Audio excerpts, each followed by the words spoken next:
Tyler, we had a very good start to the year through mid-March, and then we did see the effects of COVID-19 come into our business, caused transactions to slow down, caused some sales of some assets we developed to slow down. But we were actually running ahead of where we thought we would be when we got to mid-March, and we were quite happy with the way the first quarter turned out.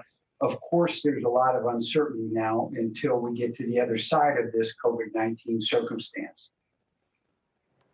So let's take your various segments of business sort of one at a time, starting with office space.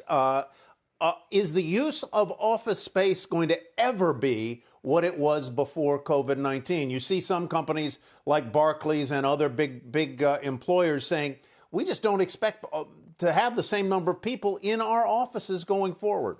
What do you say?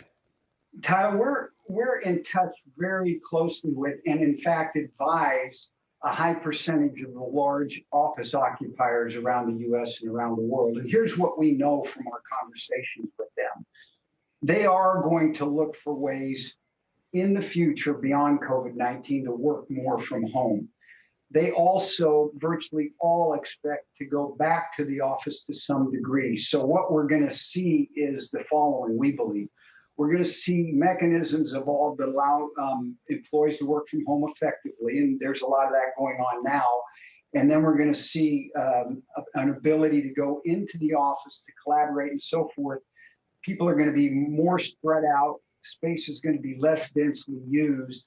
We're going to have to see what that means for office space. There's going to be a lot of change. I will say when there's change in the use of space, it has generally been very good for our company because it creates opportunities to advise our clients, do project work, so forth. The use of office space will continue to be an important part of the business world, though.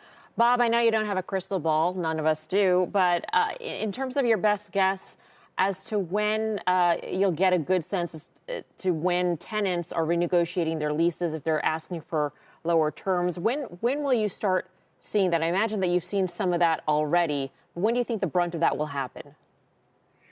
I really think, Melissa, it's going to happen in a way that provides real insight once we feel pretty confident we're to the other side of COVID-19 and people start going back to work and figuring out, you know, with the clear-eyed view of, okay, now we're also back in the office space and we have some people working from home. What does it mean? How does it work spread between the two?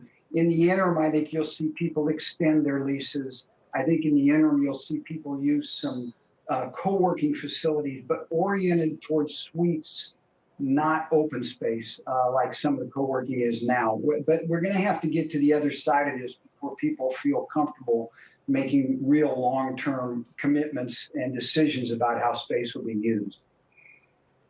I'm not sure we're going to get to industrial and apartment buildings, but I do want to get to retail and what's going on there, what you're hearing from your customers there. Retailers often run on a very fine margin. How have you been working with them? What do you expect over the next 6 months on this day when Neiman Marcus, the famed Neiman Marcus, files for bankruptcy? What are you hearing? What are you doing with those retailers who may be in distress? One of the most common questions I get and we get is what's going to happen to retail. I start by saying retail is not going away. That's for sure. Prior to COVID-19, still something like 85% of retail was bricks and mortars. Human beings want places to go. They want restaurants, shops, places to get their hair cut, places to work out, etc. Grocery stores. Grocery stores are one of the great places for people to go right now, but it is going to change for sure, as it always has over the decades. We went from downtowns to malls to big box retail to e-commerce. It's going to keep changing. There's going to be some losers because of COVID-19, some difficult circumstances, but there's going to be a return to physical retail, and there's going to be some opportunity created as a result of that, and there's also going to be some challenges to be dealt with.